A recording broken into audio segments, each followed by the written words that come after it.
All right, AJ, Mason, just for both of you, it seemed like early on the threes were going in for both teams, and then Denver kind of put a stop to that. Do you feel like maybe the three was kind of forced by the team as a whole tonight? You know what? Give a lot of credit to Denver. They dared us to take shots out of our first initial offense, and we kind of gave into that, and they just didn't go down tonight. And so yeah. Mason, just being more aggressive offensively there early. What was that part of the game plan tonight, just to get you going there a bit more early? No, there's no really game plan about it, and it's just taking open shots and getting to open people, and it's just how it was. And then just the rebounding margin. How much of an emphasis was it in practice to try to keep that close, just with their size inside, and being able to keep it somewhat close there in the first half for you guys? Yeah, I mean, Denver's obviously a really good rebounding team, and they're really big. So it was definitely a point of emphasis, and, we didn't execute as well as we wanted to, for sure, in that aspect of the game. So I give a lot of credit to them. But, yeah, no, that's something we worked on a lot in practice. Absolutely. And then just for either of you, where are some areas where the team could improve going into Saturday against Omaha? I think we can improve just our pace and our ball movement a little bit. Share the ball more, and I think everything will just fall in place. Our shots will keep falling if we're shooting open shots, so they'll just fall. Yeah. And then just like in the first half, in the second half they kind of pull away there. Just how frustrating was their inside game with all the different options they went to tonight? Yeah, definitely frustrating. I mean, they're a good team, and they know their identity. They're going to get into the paint, and they're going to score at the rim. So it's definitely frustrating that we weren't able to stop that as well as we wanted to in the second half.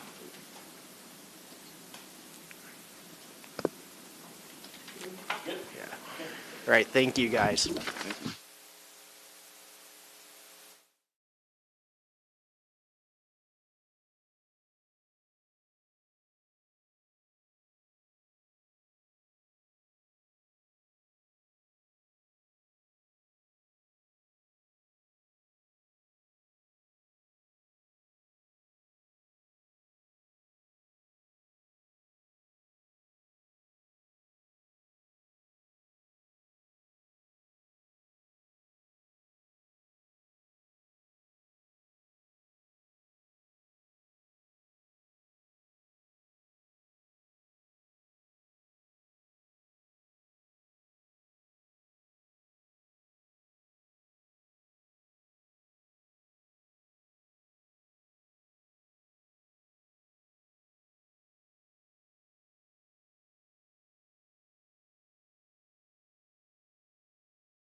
Till it was about 40-40. And, in the last 3 games, teams have made runs on us. You go back to NDSU, you go back to South Dakota State, you go back to this game, and it's almost like the game's been over. And, that's been disappointing, right? Just not having that fight to try to get back into the game. We got a lot to work on. We really do. When a team comes into your place and shoots 57% from the floor and 56% from 3 and shoots 10 more free throws than you, and you're looking at a 37% from the floor, that's not a great number. So we went through this against South Dakota State. We just didn't shoot the ball well. And you credit those teams. Denver's a good team. They had a really good non-conference schedule, came out very well with that. They've struggled a little bit in conference, but they're a good team. And we got to find a way to get better before Saturday. Mm-hmm. And then you were able to keep that rebounding margin close there in the first half, and then Denver kind of took off with it in the second half. Yep. Did you see any adjustment from them there going into the second half? I was proud of us in the first half. We gave up 3 offensive rebounds, and they're a very good offensive rebounding team. They're one of the better teams. Well, they're the best team in the league and one of the better teams in the country rebounding it. So I was proud of that. I don't know if this is right, but it says they had 5 for the game. The other rebounds were us just missing a lot of shots, right? And when you miss a lot of shots and they make them, then the rebound discrepancy gets a little away from you. I was disappointed in how we defended. Gave them some layups, gave them some easy ones, and gave them some wide open looks, and that's unacceptable against good teams. And just with their size inside, was 29 3-point attempts by design, or was that a lot of what they were presenting with defensive looks? Not by design. We talked about this at halftime. They were switching a lot, right? And I thought we got a little bit selfish. If you look at our stats, we had 8 assists and 11 turnovers, right? And we talked about before the game, can we have 15 assists and less than 10 turnovers? That's our goal. Usually you want 20 assists. We haven't been there, so we set it at 15. Can we get 15 assists? Well, what was happening is we would get the switch, and we just try to take our guy one-on-one and fire up a bad shot. And I didn't like that in the first half, and I thought we did a little bit better job with that in the second half. We're trying to get these guys to move and play with each other, right, and play together. And sometimes we just get really stagnant, and we end up taking a bad shot because of it. So we got to keep drilling it, and we got to keep working on it. But like I said, you shoot 27% from 3, you make your 8 for 29, and over half of your shots are threes. That's a huge issue. But early on there, you guys make some threes. They make some threes, trading threes. It seemed like both offenses were humming. What about that start was impressive, and just what did Denver do to kind of stop the momentum you guys had offensively? Yeah, what was impressive, I feel like we can be a really good offensive team, and they're a very good offensive team too, and we haven't shown that consistently. We've shown that in spurts, right? And they've shown it consistently. This is their 21st game, I think, so they've shown that over 21 games. Like I said, teams scout us a little bit more and understand. I think at one point we were top 5 in the country in 3-point field goal makes in percentage. So they know we shoot it really well. They know we don't finish very well at the rim. So it's easy when you contest shots, and we were taking a lot of contested shots, right? Contested shots with a lot of time left in the shot clock, not very good shots. So, we'll keep watching film. We'll keep showing our guys that, and at some point we just got to be able to put the ball on the floor and make the next play. It seemed like just at start of possessions, there was a lot of passing around the perimeter, around the 3-point line. What do you want to see your guys maybe throw it inside there early so you can get the kick out? Yeah, I thought we, first play of the game, we ran a post touch for Tassos. I thought we ran some really good stuff where he was getting a screen into the post. We talked about this past week not letting Tassos just catch the ball at 18 feet and taking 10 dribbles and backing guys down. So I thought we've been better at that. We always want to throw the ball in the post if we can. If he's open, we want to throw the ball in the post. And, high percentage shots are at the rim. So if we can get a high percentage shot or they suck in and we can kick it out for a 3, that's the goal. It's you look at it and we want Tassos to get catches, but we want them to be deep catches. So I think a lot of our guys passed on some post touches because he wasn't deep enough in the post to feed him where he could score, if that makes sense. Mm-hmm, absolutely. And then just with Tynamo and Corbett in the first half, I think they had a combined 1 point. Just defensively, how were you able to stop them? And then they kind of got going there in the second half. Yeah, I mean, Corbett, really explosive athlete, a very good rebounder.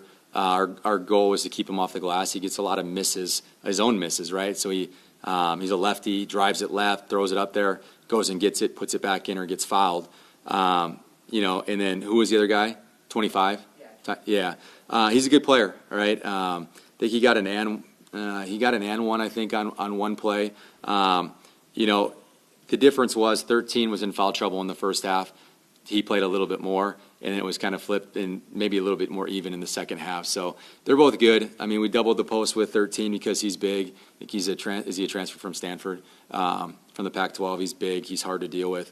And 25 doesn't probably play in there as much as him, so we just kind of played him straight up. But they have a good team. Like, they have 5 players that scored double figures, and their sixth is averaging 9 points a game. So you can kind of pick your poison, but any of those guys can score any given moment. And just an area or two that you want to see your team really work on in practice leading into Omaha on Saturday. Yeah, it's going to be a broken record, but defensively we have to be great, right? And you can't do it like 80% of the time. You got to try to be great all the time, right? And it's not just one player. If all 5 are connected and together and doing it together, it's going to work. If you have 1 or 2 players that don't do it, they're going to find a way to score. So, I mean, it's no secret we can't give up 57% from the floor and win many games at any level. I'm talking high school up to the highest level. That's really tough. So defense, we've been better rebounding it. We definitely have been better rebounding. And the third thing is just being able to make shots, right? 8 for 29 from 3, and honestly, we can't take that many threes. If we're making shots, great. Otherwise, we can't take that many threes. It's way too many. Thank you, guys.